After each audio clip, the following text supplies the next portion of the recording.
High সবাইকে, সবাই কেমন আছো? এসে গেছি একটা ছোট্ট ভিডিও নিয়ে। তো আসছিল গণেশ পুজো। তো সকালবেলা রেডি হয়ে যেমন রোজকার ডিউটি, রেডি সেডি হয়ে দোকানের দিকে আসা। কিছুদিন ধরে আমি আর দিদি স্টার্ট করেছি যে আমরা হেঁটে হেঁটেই দোকানের দিকেই যাব, যাতে শরীরটা একটু ঠিক থাকবে। জানি না এটা কতদিন চলবে, কিন্তু চেষ্টা করে যাই। তো হাঁটতে হাঁটতে আমি একটা সুন্দর ফুলের গাছ দেখতে পেয়েছি, আর আমার তো একটু বেশ আছে যে একটু ফুল দেখলেই কানে তুলে নিয়ে কানে গুঁজে দেওয়া। যেহেতু ছিল গণেশ পুজো, আর আমাদের দোকানে যেহেতু গণেশ আছে, তার জন্য লাড্ডু নিয়ে নিয়েছি আমরা। আর পাশের দোকানেও পুজো হচ্ছিল, তো সেটার জন্য আমরা এক্সট্রা করে লাড্ডু কিছুটা নিয়ে নিই। আমার তো গণেশ পুজো খুবই ভালো লাগে। আমারও খুবই ইচ্ছা যে আমি গণেশ পুজো করব, কিন্তু এখনো পর্যন্ত সম্ভব হয়নি। দেখি পরবর্তীকালে যদি সম্ভব হয়, নিশ্চয়ই আমি একদিন পুজো করে তোমার সাথে শেয়ার করব।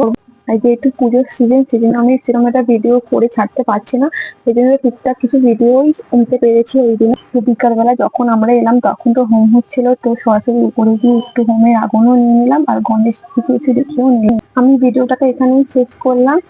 গণেশ পুজোর দিন কার কেমন কাটলো অবশ্যই আমাকে জানিও। টাটা।